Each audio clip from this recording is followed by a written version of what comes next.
সম্মানিত হাজিরিন, কুরআনুল কারীমের যে সূরাটি আমি আপনাদের সামনে তিলাওয়াত করেছি, অত্যন্ত কম বয়সী একজন যুবকের সততার প্রতি সাক্ষী দান করতে গিয়ে আল্লাহ পাক কুরআন শরীফের এই পুরো একটি সূরা নাজিল করে দিয়েছেন। কারণ কি? কারণ ওই মানুষটি আল্লাহর রাসূলের সাথে তার বিশ্বস্ততা, ওয়াফাদারি, আল্লাহর রাসূলের ইজ্জত হুরমতে একজন ঢাল হয়ে দাঁড়িয়েছিলেন। মুনাফিকরা যখন আল্লাহর রাসূলের ইজ্জতের উপর, মুনাফিকরা যখন ইসলামের উপর আঘাত করেছিল, এক কম বয়স, আমাদের থেকে বয়সে অনেক ছোট ছিলেন তখন তিনি, এক সাহাবী ঢাল হয়ে দাঁড়িয়েছেন।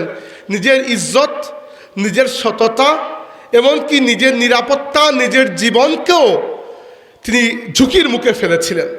আল্লাহ পাক তার এই ত্যাগ, এই কুরবানিকে বিফলে যেতে দেন নাই। আল্লাহ পাক কুরআন শরীফের একটা সূরা নাজিল করে তার সততার স্বীকৃতি দিয়ে দিয়েছেন। এই পুরো একটা সূরা একটা টপিকের উপরেই, এবং এই যে বিষয়ের উপরে এই সূরা নাজিল হয়েছে, এই বিষয়টা কোনো এক জায়গায় পুরো ঘটনা বয়ান করা হয় নাই। কিছু অংশ তাফসীরের কিতাবের বিভিন্ন রেওয়ায়তের মধ্যে পাওয়া যায়, কিছু অংশ আছে সহিহ বুখারী শরীফের মধ্যে, কিছু অংশ সহিহ মুসলিমের মধ্যে, অন্যান্য হাদিসের কিতাবের মধ্যে অংশ বিশেষ আছে। আমি সব জমিয়ে আপনাদের সামনে বলে দিচ্ছি, এবং বলার উদ্দেশ্য একটাই উদ্দেশ্য, সেটা হচ্ছে আপনি যদি আল্লাহর জন্য নিজের ইজ্জতকে, নিজের সম্মানকে ঝুঁকির মুখে ফেলতে পারেন, আল্লাহ পাক কখনোই আপনার এই বিশ্বস্ততাকে লজ্জার মুখে ফেলবেন না। আল্লাহ অবশ্যই আপনার বিশ্বাসের মান রেখে দেবেন। এমনও মানুষ আছে, হাদিসে এসেছে, আল্লাহর রাসূল বলেছেন, রুব্বা আশআসা আগবারা মাদফুউম বিল আবওয়াবি লাউ আকসামা আলাল্লাহি লা আবাররা।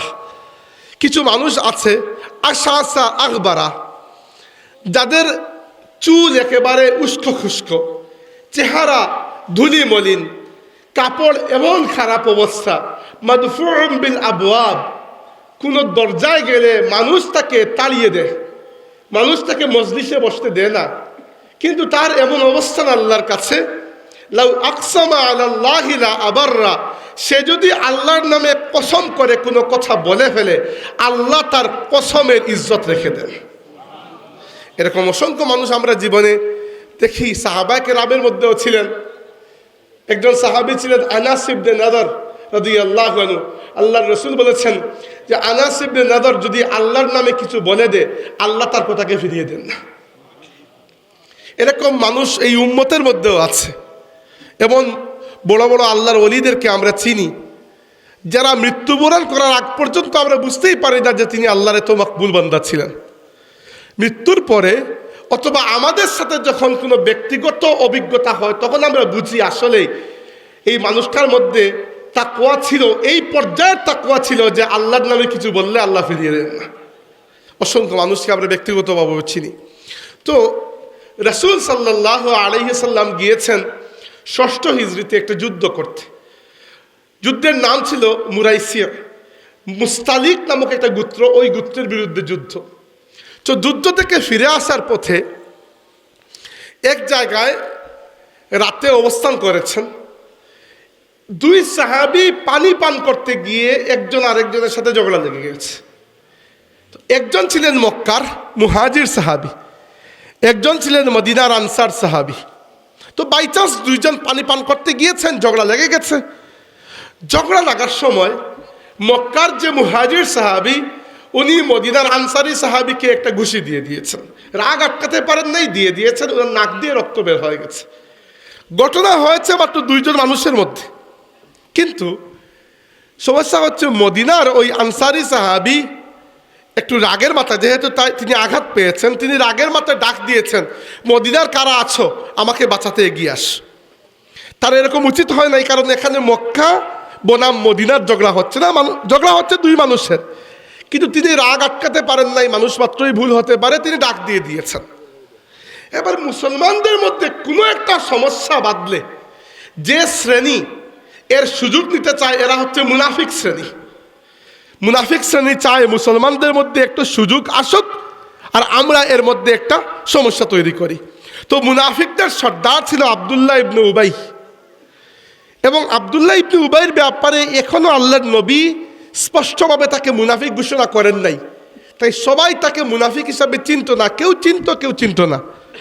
তো যারা চিনত না তারা তখন শ্রদ্ধা করতো যে না বুজুর্গ ব্যক্তি, বয়স্ক মানুষ, সে ডাক দিয়ে দিল, এই কে আছো, এগিয়ে আস।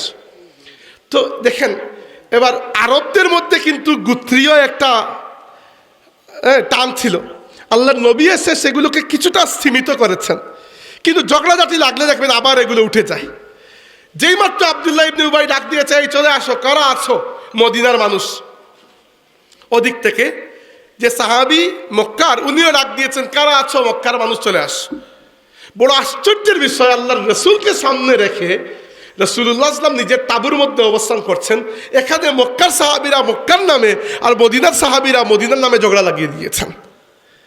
যেই মাত্র রাসূল সাল্লাল্লাহু আলাইহি ওয়াসাল্লাম বের হয়ে দেখেছেন এই অবস্থা, অত্যন্ত বেশি কষ্ট পেয়েছেন যে আমি দুনিয়াতে থাকা অবস্থা যদি এরকম করো, আমি বিদায় নেওয়ার পরে কি হবে।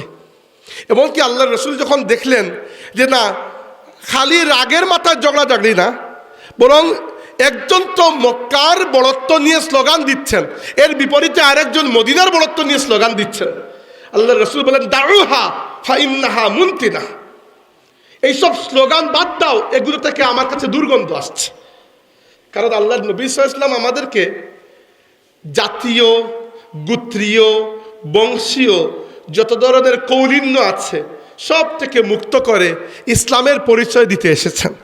ইন্নামাল মুমিনুনা ইখওয়া, মুমিনরা পরস্পর ভাই ভাই। আর আমাকে সামনে রেখে যদি তোমরা এই অবস্থা করো যে মক্কাবাসী শ্রেষ্ঠ না মদিনাবাসী শ্রেষ্ঠ, আর কার গোত্র, কার বংশ, কার গোষ্ঠী, কার জাত, কার কালার, কার ভাষা, তাহলে আমি দুনিয়া থেকে বিদায় নেওয়ার পরে কি হবে? বলছেন দাউহা, বাদ দাও এগুলা, ফাইন্নাহা মুনতিনা, এগুলা দুর্গন্ধযুক্ত।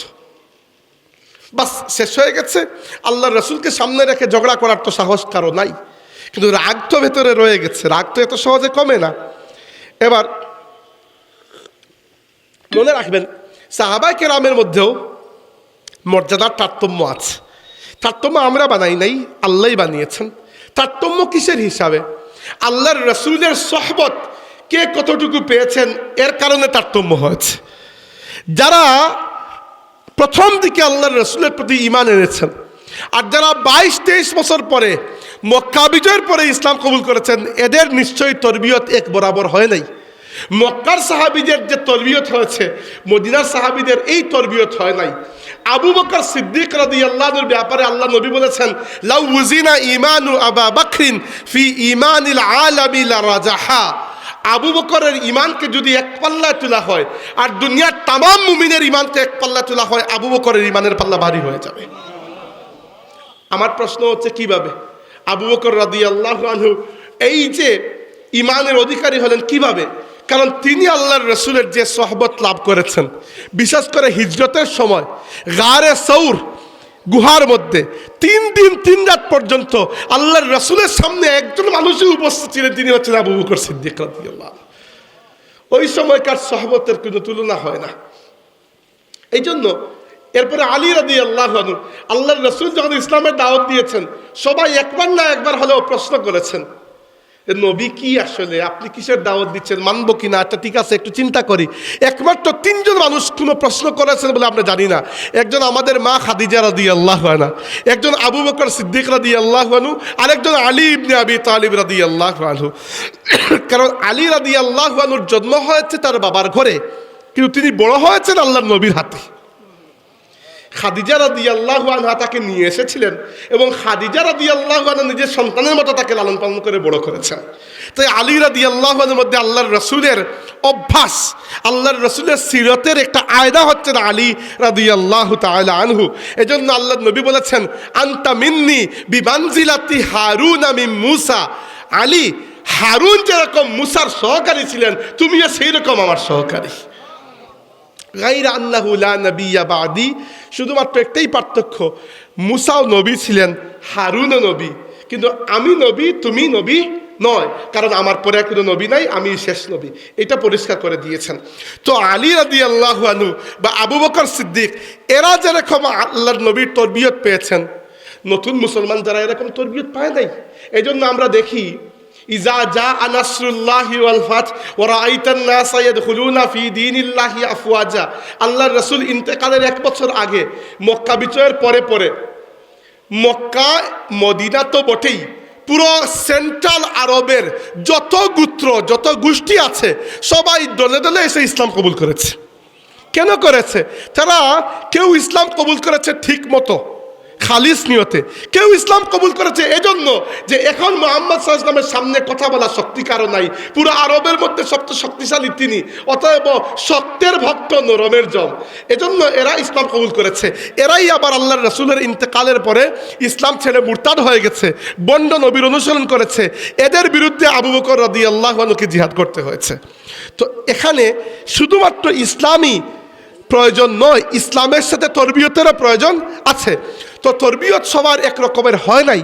তো যাদের তরবিয়ত কম হয়েছে, যখন ঝগড়া শেষ হয়েছে তখন আব্দুল্লাহ ইবনে উবাই মুনাফিক কি করলো, সে মদিনার কিছু মানুষ, যে সকল সাহাবীরা একবারে মুসলিম যাদের তরবিয়ত কম হয়েছে, এদেরকে এক জায়গায় জমিয়ে নিল এবং বলল, শুনো, এই মক্কার মুহাজির যারা, এদেরকে আমরা আশ্রয় দিয়েছি, আর আজকে তারা এত বড় সাহস আমাদেরকে ঘুষি মারে।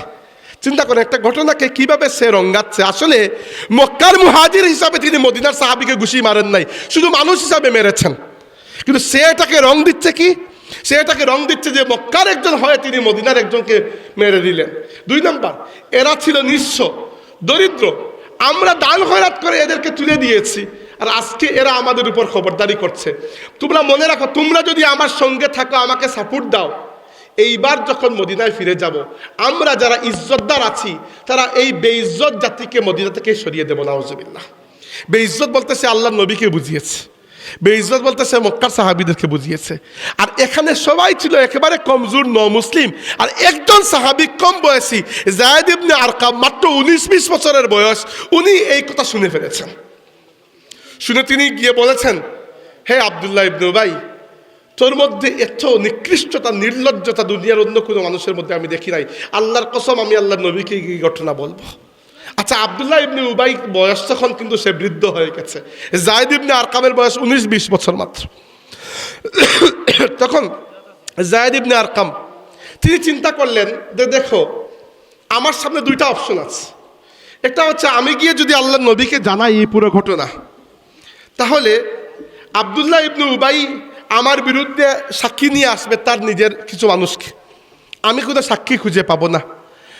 আর যদি না জানাই, তাহলে আমার সামনে আল্লাহর নবী সাল্লাল্লাহু আলাইহি ওয়াসাল্লামকে এই ব্যক্তি বেইজ্জত বলেছে, আর আমি যদি আমার নবীর ইজ্জতের জন্য না দাঁড়াই, তাহলে আমি নিজের কাছে কিভাবে জবাব দেব। তিনি বললেন, যা আছে কপালে। তিনি গিয়ে বললেন, ইয়া রাসূলুল্লাহ, কেঁদে কেঁদে বললেন, ইয়া রাসূলুল্লাহ, আব্দুল্লাহ ইবনে উবাই কিছু মানুষকে জমিয়ে বলছে মদিনায় ফিরে যাওয়ার পরে যারা ইজ্জতদার আছে তারা বেইজ্জতদেরকে নাকি মদিনা থেকে তাড়িয়ে দেবে। রাসূল সাল্লাল্লাহু আলাইহি ওয়াসাল্লাম শুনে খুব বেশি রাগ করলেন। উমর ইবনে খাত্তাব রাদিয়াল্লাহু আনহু, এবং আপনারা জানেন উমর ইবনে খাত্তাব কাকে বলে, দাঁড়িয়ে বলেন, ইয়া রাসূলুল্লাহ, ইযান লি আন আদরিবা উনুকা হাযাল মুনাফিক, আমাকে অনুমতি দেন এই মুনাফিকের গর্দান আমি উড়িয়ে দেই। রাসূল সাল্লাল্লাহু আলাইহি ওয়াসাল্লাম বললেন, বাদ দাও, দরকার নাই, মানুষ বলবে আমি আমার সাহাবীদেরকে হত্যা করিয়েছি। কিন্তু রাসূল সাল্লাল্লাহু আলাইহি ওয়াসাল্লাম বিষয়টা ভুলতে পারছেন না যে এটা কিভাবে সে বলতে পারে। রাসূল সাল্লাল্লাহু আলাইহি ওয়াসাল্লাম তাকে ডেকে আনলেন এবং আব্দুল্লাহ ইবনে উবাই আল্লাহর কসম করে বলল যে সে এরকম কোনো কথা বলে নাই। তখন যখন আব্দুল্লাহ ইবনে উবাই আল্লাহর কসম করেছে, তখন মদিনার কিছু মানুষ যারা তখনও আব্দুল্লাহ ইবনে উবাইয়ের আসলিয়ত জানেন না, তারা যায়েদ ইবনে আরকামের বিরুদ্ধে দাঁড়িয়ে গেলেন। যে তোমার বয়স 18-19 বছরের বাচ্চা, তুমি এত সাহস তোমার হয়েছে, তুমি গিয়ে মদিনার এত শ্রদ্ধেয় একজন বুজুর্গের নামে গিয়ে তুমি নবীর কাছে নালিশ দিয়ে দাও, কি পেয়েছো তুমি? এখন তিনি দেখলেন তিনি নিজেও মদিনার মানুষ, মক্কার মানুষের তো কথা ছিল, তিনি নিজে মদিনার মানুষ। এবার তিনি দেখলেন, দেখো এমন বিপদে পড়েছি আমি যে না আমার কথার কোনো সাক্ষী আছে, আর না আব্দুল্লাহ ইবনে উবাইয়ের মতো আমার সাথে এত মানুষের সমাগম আছে। তিনি বললেন যে দুনিয়াটা আমার জন্য বড় ছোট হয়ে গেল, আমি আল্লাহর রাসূলের আশেপাশে ঘুরঘুর করতে থাকলাম, ভয়ে এই জন্য সরি নাই, কেউ হয়তো আমাকে মেরে ফেলতে পারে। এই অবস্থায় আল্লাহর নবী সাল্লাল্লাহু আলাইহি ওয়াসাল্লাম সাহাবীদেরকে বললেন যে রেস্ট নেওয়ার দরকার নাই, চলো আমরা রওনা দিই। এই রেস্ট নেওয়ার প্রোগ্রাম ক্যান্সেল করে আল্লাহর নবী চিন্তা করলেন, আমরা যদি এখানে থাকি এই ঝগড়াটা আরও বাড়বে, কিন্তু যদি সফর শুরু করে দেই, সফরের ক্লান্তির কারণে সাহাবীরা এই ঝগড়ার কথা ভুলে যাবে। শুরু করলেন, আরও একদিন এক রাত চললেন। যায়েদ ইবনে আরকাম বলেন যে যে ব্যক্তি আমাকে দেখে, বিশেষ করে খাজরাজ গোত্রের, আব্দুল্লাহ ইবনে উবাই ছিল মদিনার খাজরাজ গোত্রের মানুষ, খাজরাজের যে ব্যক্তি আমাকে দেখে সে বলে তোমার খবর আছে, তোমার এত সাহস, তুমি গিয়ে একজন বুজুর্গ ব্যক্তির নামে বানিয়ে বানিয়ে আল্লাহ নবীর কাছে কথা লাগিয়ে দাও। তিনি বলেন যে আমি তাদেরকে যদি কসম করে বলি, তারা বলে যে আব্দুল্লাহ ইবনে উবাই সে কি পাগল নাকি, সে নবীর নামে এই কথা বলতে পারে কখনো? তিনি বললেন আমি নিজের কানে শুনেছি। তারা বললেন দেখো আব্দুল্লাহ ইবনে উবাই আল্লাহর নবীর সাথে গিয়ে কসম করে এসেছে, সে তোমার কি মনে হয় সে কসম করে মিথ্যা বলবে? এবার তিনি বলেন যে আমি তাদেরকে কি জবাব দিব, এ কসম করে মিথ্যা বলতেছে আমি জানি, কিন্তু আমার কোনো সাক্ষী নেই। তিনি বললেন আমি আল্লাহর রাসূলের যে উট ছিল, আল্লাহ নবী সাল্লামের একটাই উট ছিল, সারা জীবন তিনি একটাই উট চলেছেন, এই উটের নাম হচ্ছে কাসওয়া, কাফ সাদ ওয়াও ইয়া, কাসওয়া। এই কাসওয়া যে উট, আমি এই উটের এত নিকটে অবস্থান করলাম একদিন এক রাত, যে উট যদি তার লেজ নাড়ে তাহলে লেজ আমার শরীরে এসে লাগবে, কারণ আমি আল্লাহর নবী থেকে দূরে যাই নাই। আমার মনে হয়েছে যদি আমাকে এই অবস্থার মধ্যে কেউ অ্যাটাক করে, আমার নবী ছাড়া আমাকে বাঁচানোর কেউ নেই। যায়েদ ইবনে আরকাম রাদিয়াল্লাহু আনহু আল্লাহর নবীর কাছে গেলেন। রাসূল সাল্লাল্লাহু আলাইহি ওয়াসাল্লাম বললেন, হে যুবক, তুমি যদি তোমার কথায় সত্যবাদী হয়ে থাকো, তুমি নিশ্চিত থাকো আল্লাহ তোমাকে সাহায্য করবেন। যায়েদ ইবনে আরকাম রাদিয়াল্লাহু আনহু বললেন যে আমি মনে মনে চাচ্ছিলাম আল্লাহর নবী যেন আমার কথার স্বীকৃতি দিয়ে দেন যে যায়েদ ইবনে আরকাম সত্য কথা বলেছে, কিন্তু এরপরে যে ঘটনা ঘটলো আমি চিন্তাও করি নাই। আল্লাহ রাব্বুল আলামিন তার নবীর জবান দিয়ে আমার সত্যতার স্বীকৃতি দিলেন না, বরং আল্লাহ নিজে আমার সত্যতার স্বীকৃতি দিয়ে দিলেন। একদিন এক রাত চলার পরে, আচ্ছা এর ভেতরে মদিনার সাহাবীদের সর্দারদের মধ্যে একজন উবাইদা ইবনে সামিত রাদিয়াল্লাহু আনহু, তিনি আব্দুল্লাহ ইবনে উবাইকে গিয়ে অনেক বুঝিয়েছেন যে দেখো আমি দৃঢ়ভাবে বিশ্বাস করি তুমি মিথ্যা বলতেছ, তুমি আল্লাহর নবীর কাছে গিয়ে স্বীকার করে ফেলে যে তুমি ভুল বলে ফেলেছো, আল্লাহর নবী তোমার জন্য আল্লাহর কাছ থেকে ক্ষমা নিয়ে আসবেন, তোমার জন্য ইস্তেগফার করবেন, কিন্তু তুমি নবীর সাথে মিথ্যা বলো না। সে আবার বারবার কসম করে বলেছে আমি মিথ্যা বলি নাই। যায়েদ ইবনে আরকাম বলেন একদিন এক রাত পরে আমি হঠাৎ করে দেখতে পেলাম রাসূল সাল্লাল্লাহু আলাইহি ওয়াসাল্লামের চেহারার মধ্যে ওহী নাজিল হওয়ার একটা আলামত দেখা যাচ্ছে। যখন ওহী নাজিল হতো রাসূল সাল্লাল্লাহু আলাইহি ওয়াসাল্লামের নাক এবং ঘাম কপালের মধ্যে ঘাম জমে যেত। আল্লাহর আয়াতের ওজন অনেক বেশি। আয়েশা সিদ্দিকা রাদিয়াল্লাহু আনহা বলেছেন আল্লাহর নবী সাল্লাল্লাহু আলাইহি ওয়াসাল্লাম আমার কুলের মধ্যে মাথা রেখে যখন ঘুমিয়েছিলেন, ওই অবস্থায় যখন ওহী নাজিল হয়েছিল আমি একেবারে আক্ষরিক অর্থে আল্লাহর রাসূলের ওজনকে অনেক বেড়ে যেতে দেখেছি। এমনকি সূরা আনআম পুরো সূরা নাজিল হয়েছে আল্লাহর রাসূল যখন উটের উপরে ছিলেন, ওই উট আল্লাহর কালামের ভার সহ্য করতে পারে নাই, উট হাঁটু মুড়ে বসে গেছে। লাউ আনজালনা হাযাল কুরআনা আলা জাবালিন লারাআইতাহু খাশিআম মুতাসাদ্দিআম মিন খাশিয়াতিল্লাহ। আল্লাহ বলেছেন যদি এই কালামে পাককে আমি পাহাড়ের উপর নাজিল করতাম, তুমি দেখতে পাহাড় আল্লাহর ভয়ে ফেটে টুকরো টুকরো হয়ে যেত। কিন্তু মানুষের অন্তরকে আল্লাহ সেই যোগ্যতা দান করেছেন। যায়েদ ইবনে আরকাম বললেন আল্লাহ রাব্বুল আলামিন ওহী নাজিল করলেন, আল্লাহর নবী তো বলছেন না কি ওহী নাজিল হয়েছে, কিন্তু আমি নিশ্চিত হয়ে গেলাম যে আল্লাহ পাক আমাকেই বাঁচিয়ে দিয়েছেন। এখানে আল্লাহর রাসূল আমার দিকে তাকিয়ে বললেন যে সুসংবাদ গ্রহণ করো হে বাচ্চা, আল্লাহ পাক স্বয়ং কোরআনের আয়াত নাজিল করে তোমার সততার সাক্ষী দিয়ে দিয়েছে। যায়েদ ইবনে আরকাম তখন মনে করছেন হয়তো এক আয়াত বা দুই আয়াত, তিনি কল্পনা করতে পারেন না আল্লাহ পাক পুরো একটা সূরা নাজিল করে দিয়েছেন। এই সূরা হচ্ছে সূরাতুল মুনাফিকুন। এখন আমরা সূরাটি একটু পড়ব। আল্লাহ রাব্বুল আলামিন এখানে প্রথমেই এইরকম মুনাফিকের একটা অভ্যাস বলেছেন ইজা জাআকাল মুনাফিকুনা ক্বালু নাশহাদু ইন্নাকা লা রাসূলুল্লাহ। আব্দুল্লাহ ইবনে উবাইয়ের একটা অভ্যাস ছিল, সে নিজেকে পরহেজগার দেখানোর জন্য, দেখেন মুনাফিকদের জন্য সবচেয়ে মুসিবত ছিল ফজরের নামাজ। ফজরের নামাজে তারা নর্মালি আসতে চাইতো না। এখন ফজরের নামাজে আপনি আসছেন না, তাইলে অন্য সময় যদি নিজের বাহাদুরি দেখাতে হয় তাহলে গিয়ে তো আগের কাতার জুটতে হবে।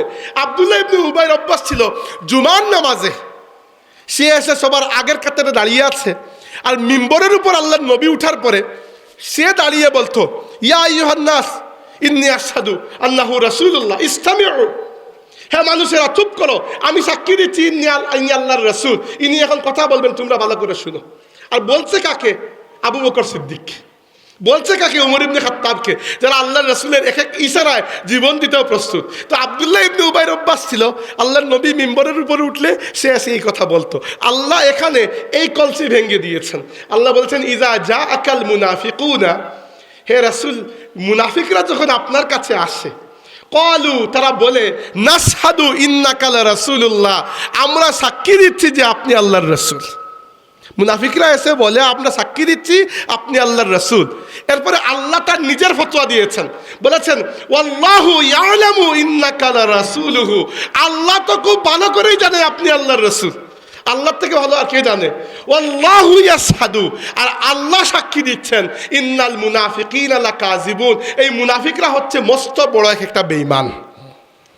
আল্লাহ রাব্বুল আলামিন বলেছেন যে তারা সাক্ষী দিয়েছে আপনি আল্লাহর রাসূল, আর আল্লাহ সাক্ষী দিচ্ছেন এরা মিথ্যাবাদী। এরপর আল্লাহ রাব্বুল আলামিন বলেছেন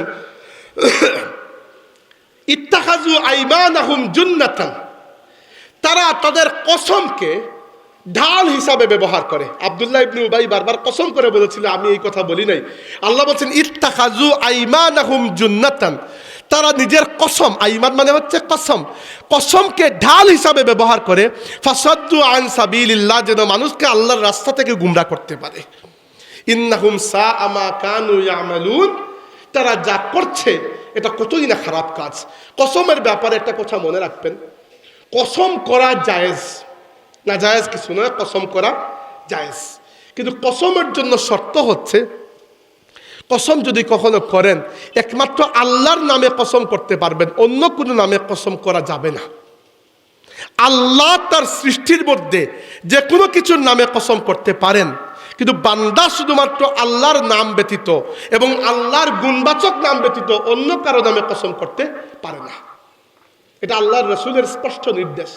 উদাহরণস্বরূপ আল্লাহ কসম করেছেন ওয়াদ-দুহা ওয়াল-লাইলি ইযা সাজা, আল্লাহ কসম করেছেন ওয়াত-তিনি ওয়াজ-যাইতুনি ওয়া তুরি সিনিন, অনেক সৃষ্টি করা বস্তুর নামে, এটা আল্লাহর শান। বান্দা যখন কসম করবে শুধুমাত্র আল্লাহর নামে বা আল্লাহর গুণবাচক নামে, আপনি বলতে পারবেন আমি আল্লাহর কসম করে বলছি, এটা কারেক্ট।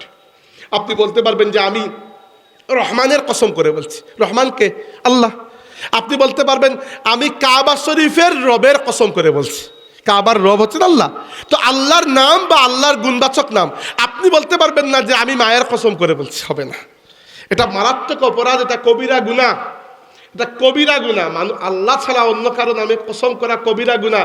হাদিসে এসেছে মুয়াত্তা কিতাবের মধ্যে রাসূল সাল্লাল্লাহু আলাইহি ওয়াসাল্লাম বলেছেন যদি কসম করতে হয় একান্ত তাহলে আল্লাহর নামে কসম করো, নয়তো কসম করবে না।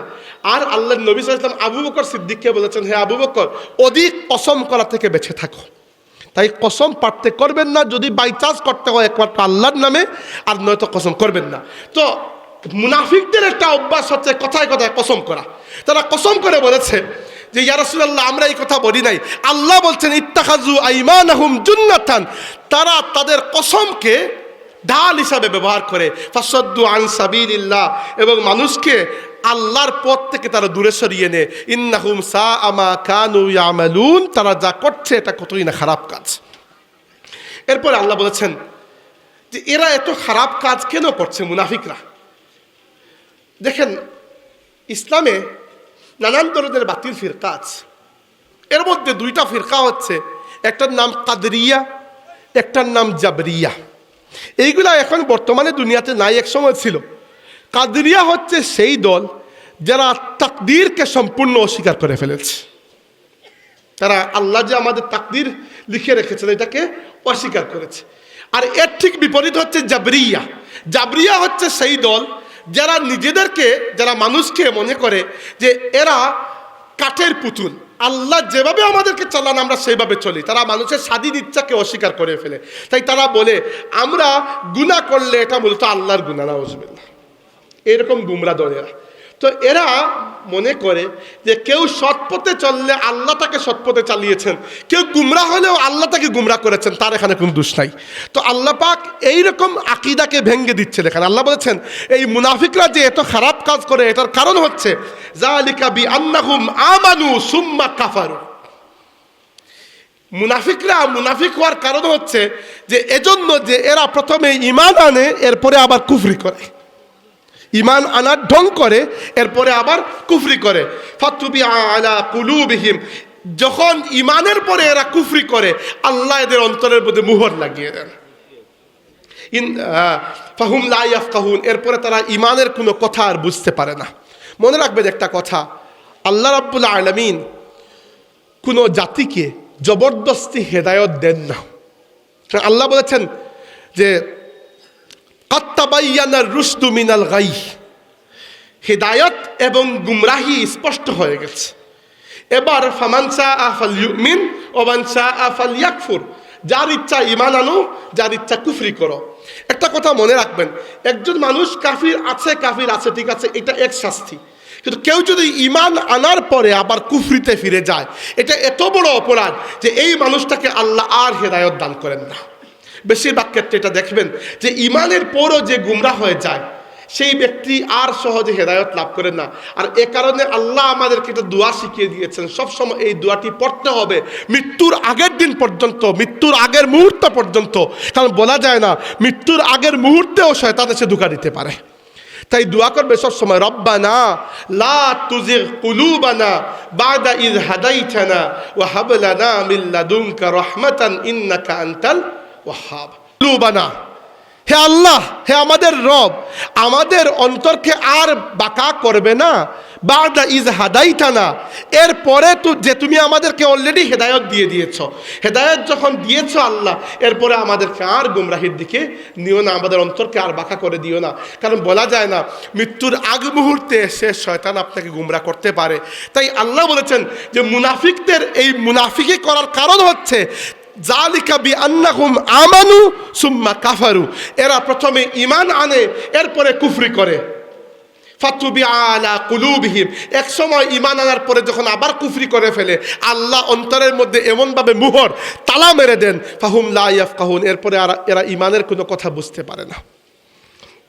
এরপর আল্লাহ বলেছেন ইয়া রাসূলুল্লাহ, মাঝে মধ্যে এমন হতে পারে কোনো মুনাফিক চেহারা সুরত দেখে আপনি নিজে অবাক হতে পারেন যে এত পরহেজগার। আল্লাহ বলেছেন ওয়া ইযা রাআইতাহুম তু'জিবুকা আজসামুহুম ওয়া ইন ইয়াকুলু তাসমা' লিকাউলিহিম কাআন্নাহুম খুশুবুম মুসান্নাদা। আল্লাহ বলেছেন যে হে রাসূল, মুনাফিকরা যখন আপনি এদের চেহারার দিকে তাকাবেন, এদের গড় গঠন দেখে আপনি নিজেই চমৎকৃত হয়ে যাবেন যে এত দাড়ি, এত পাঞ্জাবি, আর বাহ্যিক সুরতে এত বড় ইমানদার। আল্লাহ তার নবীকে বলেছেন, নবী সাল্লাল্লাহু আলাইহি ওয়াসাল্লাম যদি মুনাফিকদের এই অবস্থা দেখে একটু চমৎকৃত হয়ে যেতে পারেন, আমাদের অবস্থা কি হতে পারে? আমরা তো মুনাফিককে দেখে স্বাভাবিকভাবে ধোঁকা খেয়ে ফেলতে পারি যে বুঝাই তো যায় না এত বড় আল্লাহওয়ালা মানুষ। পরে দেখবো কিয়ামতের দিন গিয়ে অবস্থা, আল্লাহ তোমাকে দেখলে, অন্যকে দেখলে তো এক সালাম, তোমাকে দেখলে তো 3টা করে দিতাম, তোমার এই অবস্থা। যালিকা, আল্লাহ বলছেন ওয়া ইযা রাআইতাহুম, হে রাসূল আপনি যখন তাদেরকে দেখবেন, তু'জিবুকা আজসামুহুম, আপনাকে আজীব অবাক করে ফেলবে তাদের জিসিম, তাদের বাহ্যিক যে চেহারা। এরপর আল্লাহ বলছেন ওয়া ইন ইয়াকুলু তাসমা' লিকাউলিহিম, আর যখন তারা বলে ওয়া ইন ইয়াকুলু, যখন তারা কথা বলে, তাসমা' লিকাউলিহিম, আপনি নিজে তাদের কথা শুনতে বাধ্য হন। এত মিঠা কথাবার্তা যখন তারা বলে, তাসমা' লিকাউলিহিম, রাসূল আপনি তাদের কথা শুনেন, কাআন্নাহুম খুশুবুম মুসান্নাদা, অথচ এরা হচ্ছে যে ঠেস দেওয়া কাঠের টুকরার মতো। আল্লাহ বুঝাচ্ছেন এখানে যে এদের কথার মধ্যে ভেতরে কোনো সার নাই, এমনিতে মিঠা আছে কথা। আল্লাহ তার রসুলকে সবই শিখিয়ে তরবিয়ত দিয়ে দিচ্ছেন।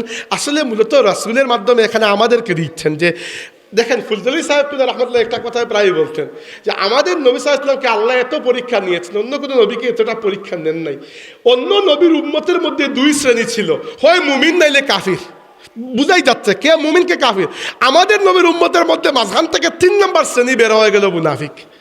এবং মুনাফিকও তারা যাদের ব্যাপারে আল্লাহ বলছেন হে নবী এরা সামনে আসলে আপনি একবার চাইবেন বহুত বড় আল্লাহওয়ালা মনে হয়, এরা কথা বললে আপনি একবার শুনবেন কাআন্নাহুম খুশুবুম মুসান্নাদা, কিন্তু এরা হচ্ছে একবার শুষ্ক কাঠের মতো, মানে দেখতেই শুধু আছে ভেতরটা একদম ফাঁকা।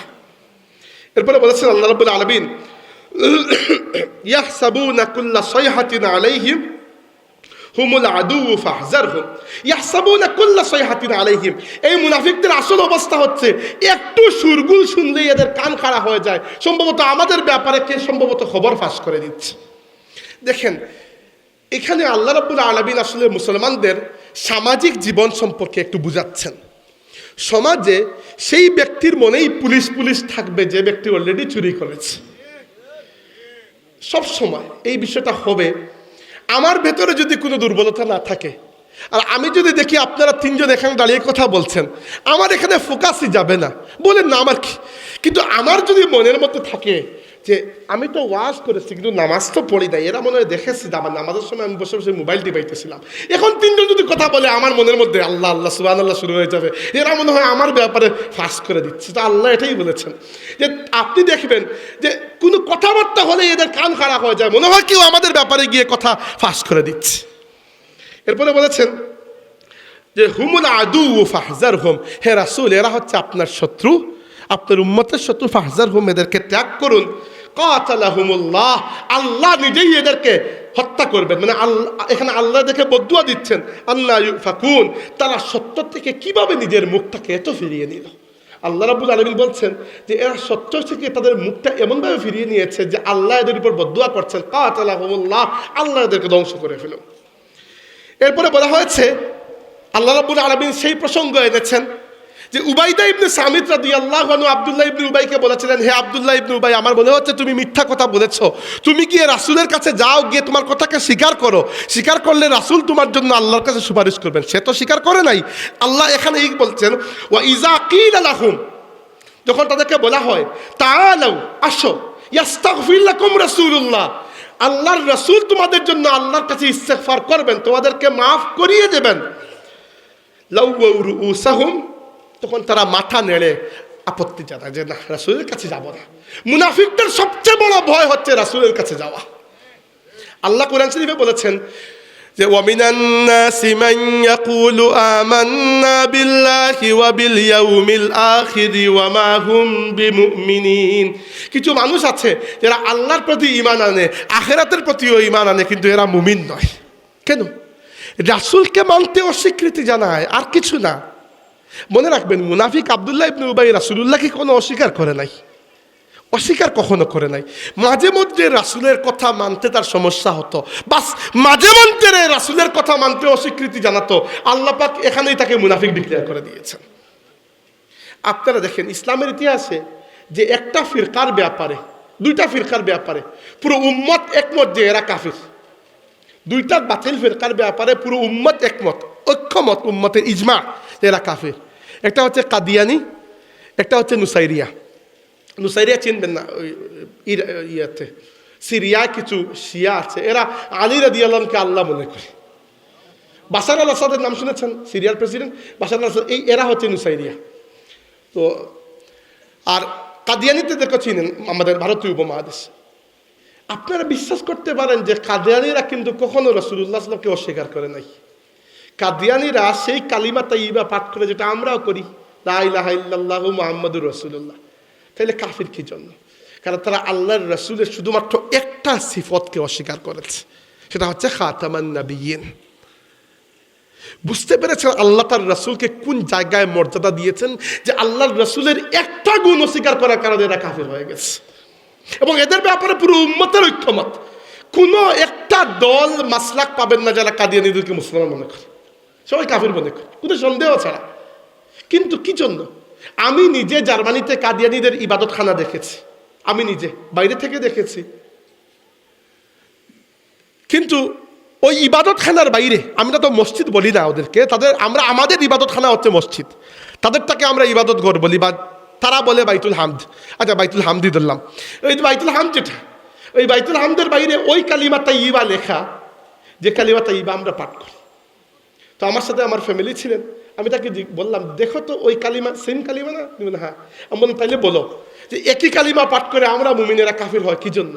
কি বলতে পারেন না। তখন আমি তাকে বলেছি এর কারণ হচ্ছে তার আল্লাহর রাসূলের 10টা সিফত বা 9টা উদাহরণ দিচ্ছি, 100টা সিফতের মধ্যে 99টা হয়তো স্বীকার করেছে, একটা স্বীকার করে নাই। আর আল্লাহ তার রাসূলকে ইসলাম এবং দ্বীন এবং শরীয়তের মধ্যে এই পজিশন দিয়েছেন, রাসূলুল্লাহর একটা কথাকে অস্বীকার করলে কেউ কাফির হয়ে যায়। তারা শুধুমাত্র খাতামান নবীন স্বীকার করে দেয়, এজন্য এরা কাফির হয়ে গেছে। তো আল্লাহ রাব্বুল আলামিন এখানে আমাদেরকে কি বলছেন যে ওয়াইযা কিলা লাহুম তাআলাউ ইস্তাগফির লাকুম রাসূলুল্লাহ, যখন এই মুনাফিকদেরকে বলা হয় আসো তোমরা, রাসূলুল্লাহ তোমাদের জন্য আল্লাহর কাছে ইস্তেগফার করবেন, লাউয়াউ রুউসাহুম, তারা মাথা নেড়ে অস্বীকৃতি জানায়। ওয়া রাআইতাহুম ইয়াসুদ্দুনা ওয়া হুম মুস্তাকবিরুন, এবং হে রাসূল আপনি দেখবেন এদেরকে, মুনাফিকদেরকে, যখন আপনার কাছে আসার কথা বলা হয়েছে এরা অহংকার করে মাথা নেড়ে অন্যদিকে ফিরে যাবে। মুনাফিকরা বাকি সব জায়গায় যেতে চায়, রাসূলুল্লাহর কাছে যেতে চায় না। সব এটা মনে রাখবেন, মুমিন আর মুনাফিকের পার্থক্য আল্লাহ দিয়ে নয়, আখিরাত দিয়ে নয়, রাসূলুল্লাহ সাল্লাল্লাহু আলাইহি ওয়াসাল্লামের ব্যাপারে।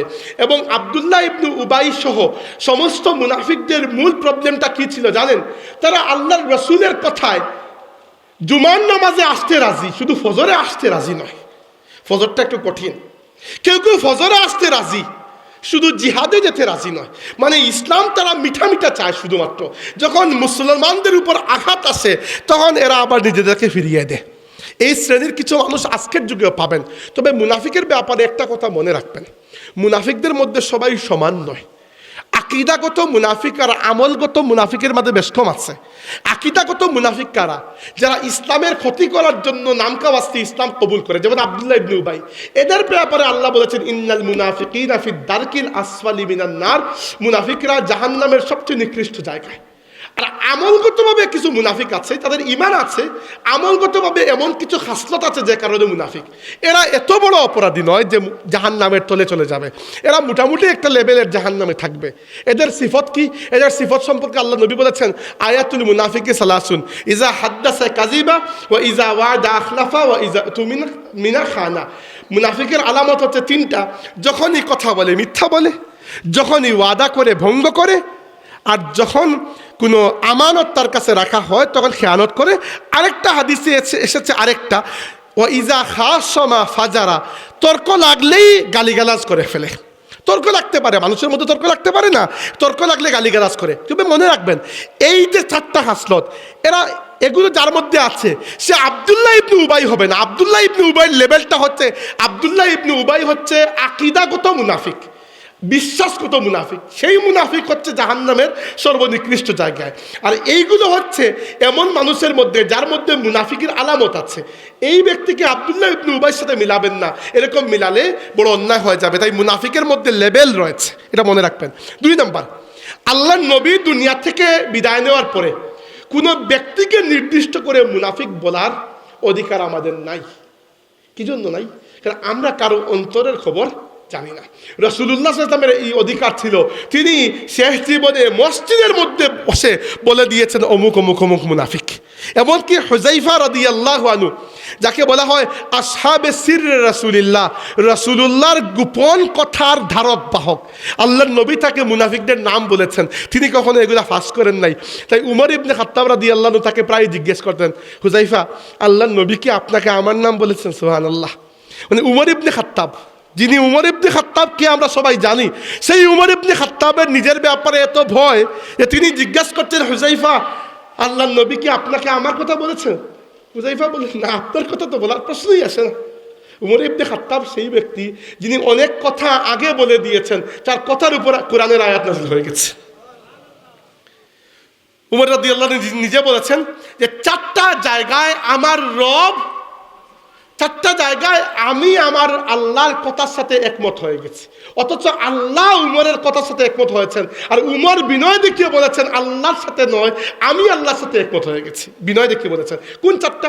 একটা হচ্ছে আমি বলেছিলাম, উমর বলছেন আমি বলেছিলাম ইয়া রাসূলুল্লাহ বদরের যুদ্ধের বন্দী যারা, এদেরকে হত্যা করা হোক, মুক্তি দেওয়ার দরকার নাই। আল্লাহর নবী জরিমানা নিয়ে মুক্তি দিয়েছেন, কিন্তু আল্লাহ আয়াত নাযিল করেছেন যে এদেরকে হত্যা করা উচিত ছিল। 2 নম্বর, আমি বলেছি ইয়া রাসূলুল্লাহ আপনার স্ত্রীদের জন্য পর্দার ব্যবস্থা করুন, আল্লাহ এরপরে পর্দার আয়াত নাযিল করেছেন। আমি বলেছি, উমর ইবনে খাত্তাব নিজে বলেছেন ইয়া রাসূলুল্লাহ মুনাফিকদের জানাজায় আপনি শরীক হবেন না, আল্লাহ আয়াত নাযিল করেছে মুনাফিকদের জানাজায় আল্লাহ নবী যেন শরীক না হন। এইভাবে কিছু কথা আছে যেগুলো উমর ইবনে খাত্তাব রাদিয়াল্লাহু আনহু তায়াম্মুমের ব্যাপারে উমর ইবনে খাত্তাব আগে বলে দিয়েছেন, আল্লাহ রাব্বুল আলামিন কোরআনের আয়াত নাযিল করেছেন। তো সেই উমর ইবনে খাত্তাব রাদিয়াল্লাহু আনহু নিজের ব্যাপারে এত টেনশন যে তিনি নিজে জিজ্ঞেস করতেন হুযায়ফা রাদিয়াল্লাহু আনহুকে যে ভাই হুযায়ফা, আল্লাহ রাব্বুল আলামিন আল্লাহ নবী কি আমার ব্যাপারে মুনাফিক বলেছেন? হুযায়ফা বলতেন না, আপনার ব্যাপারে আল্লাহ নবী এরকম কোনো কথাই বলেন নাই। তো যাই হোক, মুনাফিকদের এই আলামতের ব্যাপারে মনে রাখবেন এই কথা, আজকের যুগে আমরা কাউকে কাফির বলতে পারবো যদি সে সরাসরি কুফরি করে, কিন্তু মুনাফিক বলতে পারবো না। কারণ কি? কুফরি মুখ দিয়ে হয়, নিফাক অন্তর দিয়ে হয়, আর অন্তরের খবর আল্লাহ এবং আল্লাহর রাসূল ছাড়া নিশ্চিতভাবে কেউ বলতে পারবে না। হ্যাঁ, আপনি বলতে পারবেন এই মানুষটার মধ্যে মুনাফিকি স্বভাব আছে, কিন্তু ডিরেক্ট তুমি মুনাফিক এই কথা বলতে পারবেন না। হ্যাঁ, কাফির বলতে পারবেন। কেউ যদি আল্লাহকে অস্বীকার করে, রাসূলকে অস্বীকার করে, আখিরাতকে অস্বীকার করে, কুরআনকে অস্বীকার করে, আপনি বলতে পারবেন যে সে কাফির। কাফির বলা যাবে, কিন্তু মুনাফিক বলা যাবে না। কি জন্য? কারণ হচ্ছে আপনি তার অন্তরের পুরো খবর জানেন না। আপনি সর্বোচ্চ এটা বলতে পারবেন এর মধ্যে নিফাক বা মুনাফিকের আলামত রয়েছে, এতটুকুই। আচ্ছা, তো আল্লাহ রাব্বুল আলামিন বলেছেন যে হে রাসূল, আপনি দেখবেন যখন তাদেরকে আপনার কাছে আসার কথা বলা হয় তারা মাথা নেড়ে অস্বীকৃতি জানায় এবং ইস্তিকবার করে, তারা কিবির অহংকার করে আপনার থেকে দূরে সরিয়ে যায়। এবং এরপরে আল্লাহ রায় দিচ্ছেন, বলেছেন সাওয়াউন আলাইহিম আস্তাগফারতা লাহুম আম লাম তাস্তাগফির লাহুম লান ইয়াগফিরাল্লাহু লাহুম। হে রাসূল, এখন থেকে আমি আল্লাহর নির্দেশ হচ্ছে আপনি এদের জন্য ইস্তেগফার করুন আল্লাহর কাছে, কিংবা না করুন, লান ইয়াগফিরাল্লাহু লাহুম, আল্লাহ কোনো অবস্থাতেই এদেরকে মাফ করে দেবেন না। অর্থাৎ এই যে মুনাফিক যারা, এদের ব্যাপারে এর আগ পর্যন্ত আপনি ইস্তেগফার করলে ভিন্ন কথা ছিল, কিন্তু এখন আপনি এদের জন্য আল্লাহর কাছে ইস্তেগফার করুন কিংবা না করুন, আল্লাহ কখনো এদেরকে ক্ষমা করে দেবেন না। এরপর আল্লাহ বলেছেন ইন্নাল্লাহা লা ইয়াহদিল কওমাল ফাসিকিন, এই ফাসিকদেরকে জবরদস্তি আল্লাহ হেদায়েত দেন না। এরপরে আল্লাহ আব্দুল্লাহ ইবনে উবাইর কথাকে কোট করেছেন। আল্লাহ বলেছেন হুমুল্লাযীনা ইয়াকুলুনা লা তুনফিকু আলা মান ইনদা রাসূলিল্লাহি হাত্তা ইয়ানফাদ্দু। আমাদের সময় বেশি নাই, আর 10 মিনিট আছে, এরপর প্রধান অতিথি চলে আসবেন, 10 মিনিটের মধ্যে আমি শেষ করবো ইনশাআল্লাহ। আমার 2 আয়াত মাত্র বাকি আছে। বলা হয়েছে যে হুমুল্লাযীনা ইয়াকুলুন, এরা সেই সকল মানুষ যারা বলে। কারা বলেছিল? আব্দুল্লাহ ইবনে উবাই এবং কমজোর ইমানদার তার সাথে যারা ছিল, এরা কি বলেছে? লা তুনফিকু আলা মান ইনদা রাসূলিল্লাহি হাত্তা ইয়ানফাদ্দু। নাউযুবিল্লাহ। সে বলেছে, শুনো, রাসূলুল্লাহর আশেপাশে যারা আছে, মানে মক্কার মুহাজির, এদের জন্য তোমরা কোনো পয়সা ব্যয় করবে না। হে মদিনার মানুষ, তোমরা যদি পয়সা ব্যয় না করো তাহলে তারা গরিবের কারণে এমনিতেই সরে পড়বে ইসলাম থেকে। নাউযুবিল্লাহ। অর্থাৎ আব্দুল্লাহ ইবনে উবাই সে কিছু তার সাঙ্গপাঙ্গদেরকে বুঝাচ্ছে যে মক্কার সাহাবীদের জন্য নাকি পয়সা খরচ না করলে এরা এমনিতেই নাকি সরে পড়বে। অথচ সে জানে না যে মক্কার যে সাহাবীরা তারা ইসলামের জন্য যে ত্যাগ এবং কুরবানি দিয়ে এসেছেন, এই ত্যাগ এবং কুরবানি আব্দুল্লাহ ইবনে উবাই চোখেও তো দেখে নাই। মক্কায় কারা ছিলেন? বিলাল রাদিয়াল্লাহু আনহু। মক্কায় ছিলেন খাব্বাব ইবনুল আরাত রাদিয়াল্লাহু আনহু। মক্কায় ছিলেন আম্মার ইবনে ইয়াসির রাদিয়াল্লাহু আনহু। মক্কায় ছিলেন সুমাইয়া রাদিয়াল্লাহু আনহা এবং তার স্বামী ইয়াসির রাদিয়াল্লাহু আনহু। মক্কায় ছিলেন আব্দুল্লাহ ইবনে মাসউদ রাদিয়াল্লাহু আনহু। মক্কায় ছিলেন সুহাইব আর রুমি রাদিয়াল্লাহু আনহু। একবার মক্কার একজন খুব ধনী ব্যক্তি এবং সর্দার খালিদ ইবনে ওয়ালিদের বাবা ওয়ালিদ ইবনুল মুগীরা, সে বলেছে, হে মুহাম্মদ সাল্লাল্লাহু আলাইহি ওয়াসাল্লাম, তোমার সাথে আমি বসবো, তোমার কথাও শুনবো, শুধু তুমি 3 জন মানুষকে গেট আউট করতে হবে। এরা হচ্ছে কম সমাজের কম মানুষ, আমি আর নাম বললাম না। এরা কারা? এরা হচ্ছে বিলাল, খাব্বাব এবং সুহাইব। এই 3 জনকে তুমি, আর আম্মার ইবনে ইয়াসির, এই 4 জনকে গেট আউট করতে হবে। কারণ এরা হচ্ছে সমাজের কমজোর শ্রেণী, আর আমরা হচ্ছে সর্দার, এদের সাথে আমরা বসবো না।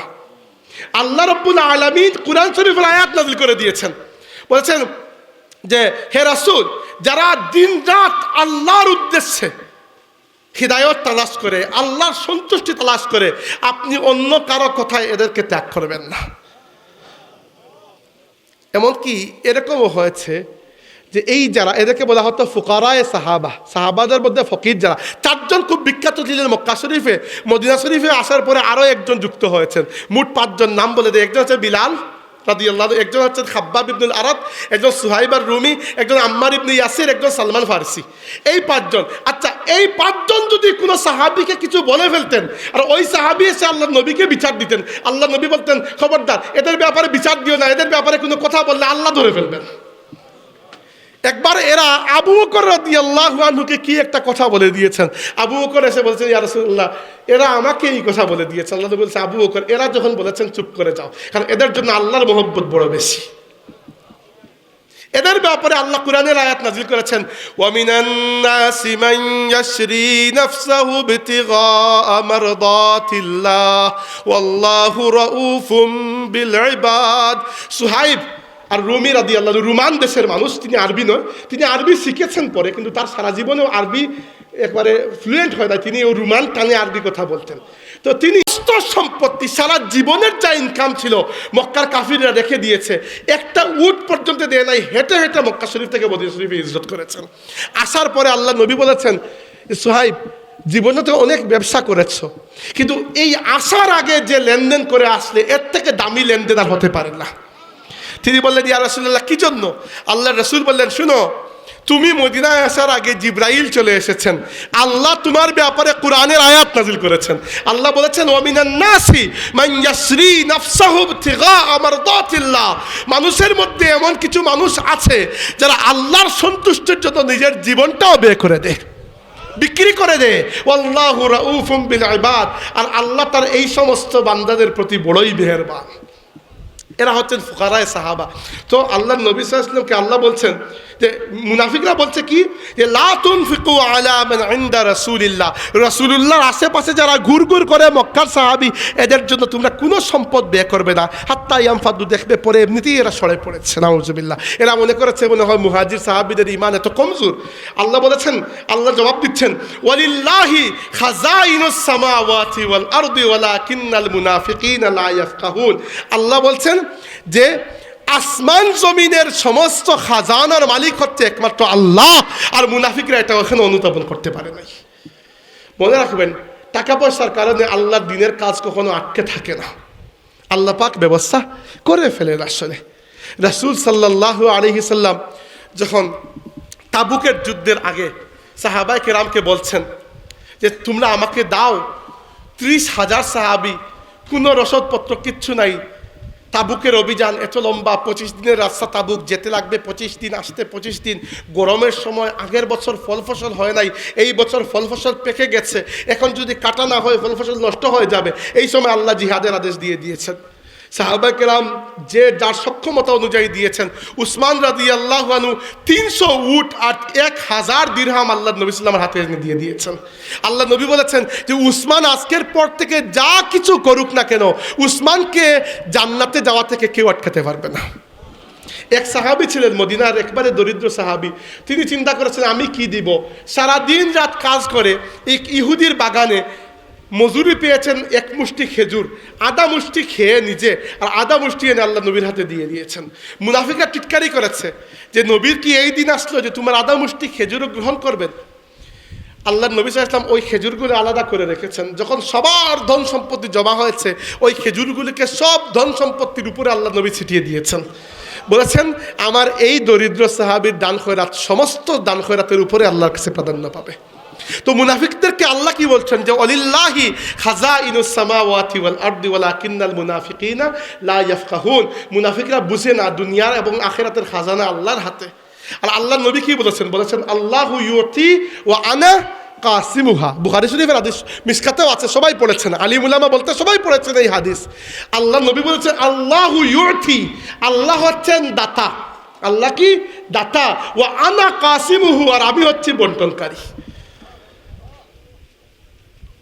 দেখেন আল্লাহ রাব্বুল আলামিন এক একজনকে এক এক কিছু দিয়ে সহযোগিতা করেন তার দ্বীনের খেদমতে। চিন্তা করে দেখেন একবার, আমি মাঝে চিন্তা করি হযরত ফুলতুলি সাহেবুল্লাহ রাহমাতুল্লাহ আলাইহি দারুল কিরাতের যে খেদমত, টাকা পয়সা যদি আল্লাহ রাব্বুল আলামিন না দিতেন এত বিশাল বড় খেদমত সাজানো কি সম্ভব ছিল? আর এই এক খেদমতের ওসিলায় আজকে কত হাজার নয় দারুল কিরাতের বয়স 80 বছরের উপরে হয়, 83-84 বছর দারুল কিরাতের বয়স। এই 83-84 বছরে কত লক্ষ মানুষ যে এই এক বান্দার ওসিলায় কোরআন শরীফ শুদ্ধ করে পড়েছেন এবং অন্যকে পড়িয়েছেন, তার হিসাব একমাত্র আল্লাহ ছাড়া কেউ দিতে পারবে না। এই জন্য আল্লাহ রাব্বুল আলামিন, ইমাম বুখারী রাহমাতুল্লাহি আলাইহি তিনিও খুব ধনী ছিলেন। আল্লাহ রাব্বুল তারা পারিবারিকভাবে স্বর্ণের ব্যবসায়ী ছিলেন। ইমাম আবু হানিফা রাহমাতুল্লাহ আলাইহি খুব ধনী ছিলেন, কাপড়ের ব্যবসায়ী ছিলেন। উসমান ইবনে আফফান রাদিয়াল্লাহু আনহু, তারপরে আব্দুর রহমান ইবনে আউফ রাদিয়াল্লাহু আনহু, তারপরে সাআদ ইবনে উবাদা সেই ব্যক্তি আল্লাহর নবী মদিনায় হিজরত করার পরের কয়েক বছর আসহাবে সুফফার সমস্ত দরিদ্র সাহাবীদের 2 বেলার খাবার যেত সাআদ ইবনে উবাদার ঘর থেকে। তো আল্লাহ যাকে খাজানা দেন, শেষ আয়াত বলে শেষ করবো, আমি অসুস্থ আর শরীরে কুলাচ্ছে না, রুকু শেষ হয়ে যাবে বা ঘটনাও শেষ হয়ে যাবে। এরপরে আয়াত আল্লাহ বলেছেন, ইয়াকুলুনা লাইন রাজানা ইলাল মাদিনাতি লায়ুখরিজান্নাল আ'আজ্জু মিনহাল আযাল।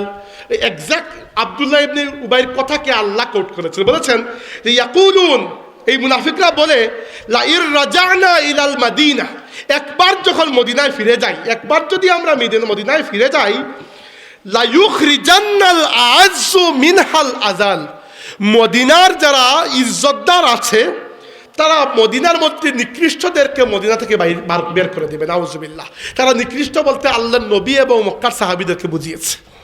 তো আল্লাহ এখানে কোট করছেন, তারা কি বলছে, লাইন রাজানা ইলাল মাদিনা, একবার ফিরে যেতে দেও মদিনায়, দেখো কি করি, কি করবো আমরা যারা ইজ্জতদার আছি তারা বেইজ্জতদেরকে মদিনা থেকে তাড়িয়ে দেব।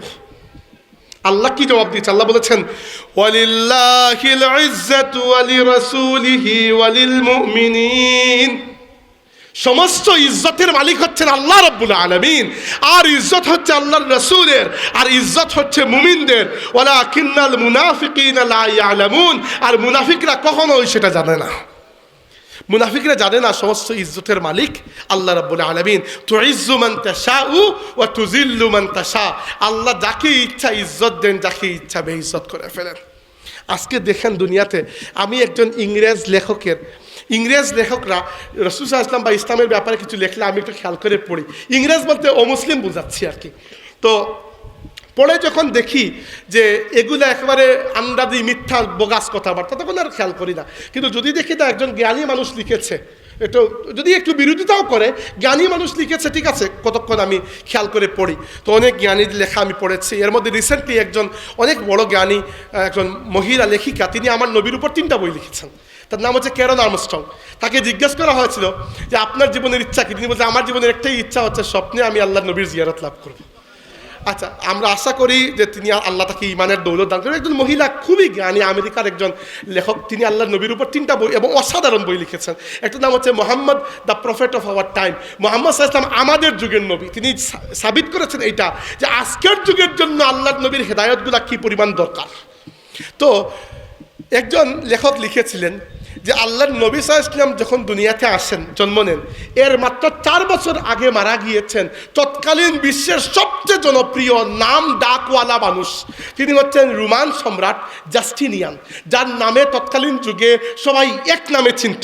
আজকের যুগে যেরকম উদাহরণস্বরূপ আমেরিকার প্রেসিডেন্ট ট্রাম্পকে সবাই চিনে, পাগল হোক ভালো হোক সবাই চিনি আমরা। তো তৎকালীন যুগে সবাই চিনত রোমান সম্রাট জাস্টিনিয়ান। তো আল্লাহর নবী জন্মগ্রহণ করেছেন 570 খ্রিস্টাব্দে, আর 566 খ্রিস্টাব্দে জাস্টিনিয়ান মারা গেছে। তিনি বলেছেন এই হচ্ছে সেই যুগের অবস্থা।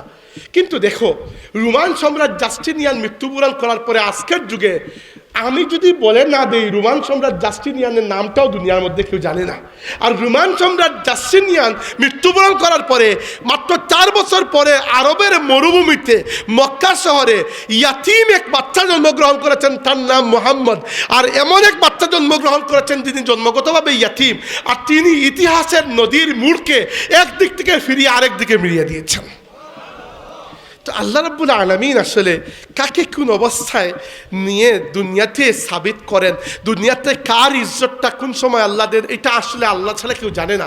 দেখেন, আমার নবী সাল্লাল্লাহু আলাইহি ওয়াসাল্লাম মক্কা শরীফ এর ব্যাপারে যখন আল্লাহ নবী সাল্লাল্লাহু আলাইহি ওয়াসাল্লামের মনে হয়েছে যে মক্কায় ইসলামের দাওয়াত আর দিয়ে কোনো কাজ সম্ভব না, এরা তো কথাই মানতেছে না, আল্লাহ নবী দোয়া করেছেন, আল্লাহ অন্য কোনো জায়গা যদি আমার জন্য তুমি খুলে দাও। স্বপ্নে আল্লাহ তাকে একটা খেজুরের বাগানওয়ালা এরিয়া দেখিয়েছেন যে এইখানে আপনার হিজরত হবে। আল্লাহর রসুল চিন্তা করেছেন যে এরকম জায়গা পুরো আরব ভূমিতে দুইটাই আছে, একটা হচ্ছে খাইবার, এটা হচ্ছে ইয়ামান। স্বপ্নের মধ্যে মদিনার খেয়াল আল্লাহ নবীর মনের মধ্যে আসে নাই, কিন্তু আল্লাহ মদিনাকে কবুল করে রেখেছিলেন। আল্লাহ মদিনাকে কবুল করে রেখেছিলেন। আপনার আজকে মনে হতে পারে যে আমার অবস্থান কি সমাজে, মনে রাখবেন সততার উপর থাকলে একসময় আল্লাহ রাব্বুল আলামিন আপনার ইজ্জতকে সমাজে বহাল রেখেই দেবেন। দেখেন যারা সৎ পথে চলে, হক কথা বলে, আল্লাহ রাব্বুল আলামিন দুনিয়াতে এদের নামই বাকি রাখেন। রাসূল সাল্লাল্লাহু আলাইহি ওয়াসাল্লাম যখন মক্কার জমিনে আছেন, আপনি কল্পনা করতে পারবেন না, আল্লাহর নবী থেকে বহুত বড় বড় সেলিব্রিটিরা মক্কার জমিনে ছিল। আবু লাহাব তো সেলিব্রিটি ছিল। আবু জাহেলের নামে মক্কার সব মানুষ তাকে আবুল হাকাম নামে এক নামে চিনত। আপনি কল্পনা করতে পারেন আল্লাহর নবীর 2 নম্বর পুত্র আব্দুল্লাহ রাদিয়াল্লাহু আনহু যখন ইন্তেকাল করেছেন, মক্কার বড় বড় নেতারা বলেছে কাদ বুতিরা মুহাম্মদের লেজ কেটে গেছে, নাউজুবিল্লাহ, মুহাম্মদ সাল্লাল্লাহু আলাইহি ওয়াসাল্লাম নির্বংশ হয়ে গেছেন। পুত্র সন্তান যেহেতু নাই, তার নাম জিন্দা রাখার কেউ থাকবে না। আজকে আবু জাহেল দুনিয়ার মধ্যে নিকৃষ্টতম ব্যক্তিতে পরিণত হয়েছে, তার নাম নেওয়ার কেউ নাই, অথচ এই ব্যক্তির পুত্র সন্তানও ছিল। হয়তো আবু জাহেলের পুত্র যিনি ইসলাম কবুল করেছেন, ইকরিমা রাদিয়াল্লাহু আনহু, তার সন্তানরা এখনো জীবিত আছে। কিন্তু দুনিয়াতে যদি কেউ আবু জাহেলের বংশধর থাকে, লজ্জায় নিজেকে আবু জাহেলের বংশধর বলতে পারবে? আজকে বাংলাদেশের জমিনে ভারত পাকিস্তানে বসে কেউ গর্ব করে বলতে পারবে যে আমি মীর জাফরের আওলাদ হয়ে থাকলেও বলতে পারবে না, লজ্জায় বলতে পারবে না। আল্লাহর রসুলের বিরুদ্ধাচরণকারীদের বংশকে এমনভাবে মিটিয়ে দিয়েছেন যে সেই বংশের কেউ যদি বেঁচেও থাকে, লজ্জায় বলতে পারবে না যে আমি আল্লাহর নবীর দুশ্মন আবু জাহেল বা আবু লাহাবের বংশধর। আর আল্লাহর নবী সাল্লাল্লাহু আলাইহি ওয়াসাল্লামের বংশকে আল্লাহ সন্তান হিসাবে পুত্র সন্তানদেরকে আল্লাহ যুবক বয়স পর্যন্ত পৌঁছান নাই, কিন্তু কন্যা সন্তানের মাধ্যমে আল্লাহ তার নবীর বংশকে দুনিয়াতে জীবিত রেখেছেন।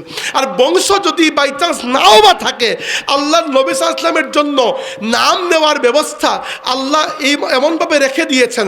আল্লাহর রসুল বলেছেন যে ইন্না আসাদ্দা উম্মতি লি হুব্বান কওমুন ইয়াকুনুনা বা'দাকুম, হে আমার সাহাবীরা, আমার সবচেয়ে মায়ার উম্মত হচ্ছে আমার আখিরি জামানার উম্মত, যারা দুনিয়াতে আসবে তোমাদের পরে, আমাকে দেখবে না, কিন্তু একটিবার আমাকে দেখার জন্য নিজের সম্পদ এবং পরিবারকে কুরবান করতে ওরা পিছপা হবে না। আমি অবাক হই, আরবের একটা খাদ্য হচ্ছে খেজুর, যেটা আমাদের দেশ বা আফ্রিকা বা ইন্দোনেশিয়া, মালয়েশিয়া বা ইউরোপের ন্যাচারাল কোনো ফল নয়, ন্যাচারালি সেগুলো হয় না। হ্যাঁ, এখন হাইব্রিডভাবে হয়, ন্যাচারালি তো হয় না। কিন্তু তবুও সারা দুনিয়ার মুসলমান খেজুর দিয়ে ইফতার কেন করে? তাই না? আমরা তো মিষ্টি দিয়ে করতে পারতাম, গুড় দিয়ে করতে পারতাম, আমাদের এলাকায় তো গুড় হয়, কেন খেজুর দিয়ে? কারণ আমরা জানি আমাদের নবী খেজুর দিয়ে ইফতার করেছেন, বাস আমরা খেজুর দিয়ে ইফতার করি। দুনিয়ার মধ্যে এরকম মহব্বত আর দেখাতে পারবেন কোনো জাতি তাদের নবীর কথাকে দুনিয়াতে বাঁচিয়ে রাখার জন্য, টিকিয়ে রাখার জন্য আলাদা একটা সাবজেক্ট আবিষ্কার করেছে? এরকম পাবেন একমাত্র মুসলমানরা। হাদিস নামক শাস্ত্র, হাদিস শাস্ত্র কি জন্য আবিষ্কার করা হলো? যে আমার নবী সাল্লাল্লাহু আলাইহি ওয়াসাল্লাম প্রত্যেকটা কথা এবং কাজকে যেন রেকর্ড করে রাখা যায়। দুনিয়ার মধ্যে কেউ এরকম কারোর জন্য মহব্বত দেখাতে পারবে না। মুহাম্মদুর রাসূলুল্লাহ সাল্লাল্লাহু আলাইহি ওয়াসাল্লামের উম্মতটা আল্লাহর রাসূলের সাথে যে পরিমাণ ইজ্জত মহব্বত দেখিয়েছে, এবং এর একটা জ্বলন্ত উদাহরণ আমরা পাই যায়েদ ইবনে আরকাম রাদিয়াল্লাহু আনহু।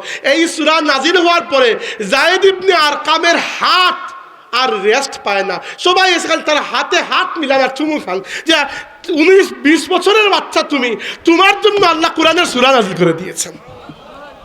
হতে পারত আল্লাহ তার নবীকে গোপনভাবে জানিয়ে দিতে পারতেন, হে নবী ঘোষণা করে দিন যায়েদ ইবনে আরকাম সত্য বলছে। আচ্ছা, আল্লাহর নবী তো নিজেই ভালো করে বুঝতে পারছেন কে সত্য বলেছে, কিন্তু আল্লাহ রাব্বুল আলামিন তার নবীকে দিয়ে বলেন নাই।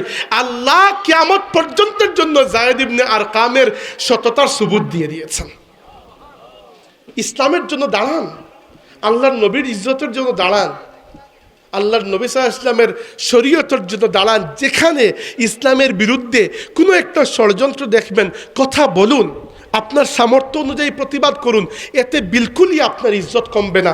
2 দিনের জন্য যদি সমাজে বিয়ে শাদীর দাওয়াত একটু কমেও যায়, আল্লাহ আপনাকে এমন ইজ্জতের জায়গায় নিয়ে যাবেন যেখানে আপনার বিরুদ্ধচারণকারীরা আপনার দিকে এরকম তাকিয়েও আপনার অবস্থানকে মাপতে পারবে না। এইরকম হাজার উদাহরণ আমরা দিতে পারি। ফুলতলি সাহেবের জীবনে এরকম কত উদাহরণ আছে। যখন তিনি আহলে সুন্নাত ওয়াল জামাতের পতাকা নিয়ে দাঁড়িয়েছিলেন, তখন বিরুদ্ধাচরণ কিন্তু কম সহ্য করতে হয় নাই। আমি আর এগুলা বলে নতুন ফিতনার সৃষ্টি করতে চাই না এজন্য, কারণ এখন আল্লাহ রাব্বুল আলামিন এমন একটা অবস্থা যে ফুলতুলি সাহেব কিল্লা রহমতুল্লাহ আলাইহি আল্লাহর রসুলের ইজ্জতের জন্য আর কোরআন শরীফের জন্য যত লড়াই করেছিলেন সবগুলোকে আল্লাহ এমনভাবে সফল করে দিয়েছেন যে এখন এগুলাই সমাজে প্রচলিত আছে। তো আমি আর নতুন কোনো এটা বিষয় মাসলা বহু আগে যেটা এখন তুলতে ইচ্ছা করে চাই না, এই জন্য আমি এগুলো নিয়ে ওয়াজ করি না। এটা তো আমি ভুলি নাই যে ফুলতুলি সাহেব সাহস করে একা দাঁড়িয়ে গিয়েছিলেন বলেই তো এই কাজগুলো হয়েছে। ফুলতুলি সাহেব নিজে আমাকে বলেছেন যে ব্রিটিশ সরকারের গুলির আদেশ ছিল তার মাথার উপরে। ব্রিটিশ সরকারের গুলির আদেশ ছিল যে দেখা মাত্র শুটেড সাইটের অর্ডার। তো এমনও বিভিন্ন সমাবেশ হয়েছে আসামে এবং বাংলা এলাকায় ব্রিটিশ বিরোধী আন্দোলনের সময়, যেখানে ফুলতুলি সাহেব বলেছেন যে আমি ছদ্মবেশেই গিয়েছি মাহফিল শেষ করেছি, বয়ান মানে বক্তৃতা শেষ করেছি দাঁড়িয়ে, এরপরে ছদ্মবেশে পুলিশ আমাকে খুঁজতেছে, আমি ছদ্মবেশে ওই সমাবেশ থেকে বের হয়ে নদী সাথে অন্যদিকে পড়ে চলে গিয়েছেন। এইরকম মুজাহিদের জীবন তিনি যাপন করেছেন। তার মাথার উপর শুটেড সাইটের অর্ডার ছিল, তবু আল্লাহ রাব্বুল আলামিন তার এই মেহনতকে দুনিয়াতে রং ফুটিয়েছেন। আমরা আরও দেখি ইমাম বুখারী রাহমাতুল্লাহ আলাইহির উপরে একদল মানুষ অপবাদ দিয়ে দিল এই ইমাম বুখারী নাকি মুতাজিলা হয়ে গেছেন। আর তৎকালীন বাদশাহ, তৎকালীন সেই জায়গার গভর্নর তাদের কথায় এমন আকৃষ্ট হলো যে ইমাম বুখারী রাহমাতুল্লাহ আলাইহির বিরুদ্ধে সবাই একাট্টা হয়ে গেল। ইমাম বুখারী আল্লাহর কাছে দোয়া করলেন, আল্লাহ তোমার জমিন যদি এত ছোটো হয়ে যায়, আমি থাকতে চাই না, আমাকে উঠিয়ে নাও। দোয়াটি করেছেন রমজানের সময়, আর ঈদের রাতে তাকে আল্লাহ উঠিয়ে নিয়েছেন, ইন্তেকাল করেছেন। আজকে ইমাম বুখারীর বিরোধিতা কে করেছে আপনি ইতিহাসে এরকম খুঁজেও পাবেন না, না আমি নাই। আর ইমাম বুখারীর নাম আপনার হৃদয়ে জিন্দা আছে। একইভাবে ইমাম আবু হানিফা রাহমাতুল্লাহ আলাইহিকে এক গ্রুপ বলেছিলেন তিনি মুরজিয়া হয়ে গেছেন, বাতিল ফিরকা। আজকে ইমাম আবু হানিফার নাম জিন্দা আছে ইমামে আজম হিসাবে, বিরুদ্ধবাদীদের নাম জিন্দা নাই। মনে রাখবেন যারা আল্লাহর নবীর সাথে ওয়াফাদারি করেছে আল্লাহ তাবারাকা ওয়া তাআলা এদের নামকে দুনিয়াতে জিন্দা রেখেছেন। যেভাবে যায়েদ ইবনে আরকামের ব্যাপারে আল্লাহ রাব্বুল আলামিন সততার সাক্ষী দিয়েছেন, একইভাবে আমরা যদি আল্লাহর রসুলের ইজ্জতের জন্য দাঁড়াই, আল্লাহ পাক এভাবে আমাদের প্রতি আল্লাহর ওয়াফাদারিকেও আল্লাহ রক্ষা করবেন। আর আল্লাহ রাব্বুল আলামিন দুনিয়া আখিরাতে আমাদেরকে ইজ্জতের মালিক বানাবেন। আল্লাহ আমাদের বসা এবং শোনাকে কবুল করুন। আকুলু কওলি হাযা ওয়া আস্তাগফিরুল্লাহ লি ওয়া লাকুম ওয়া লিসাইরিল মুসলিমিন ফাস্তাগফিরুহু ইন্নাহু হুয়াল গফুরুর রাহিম।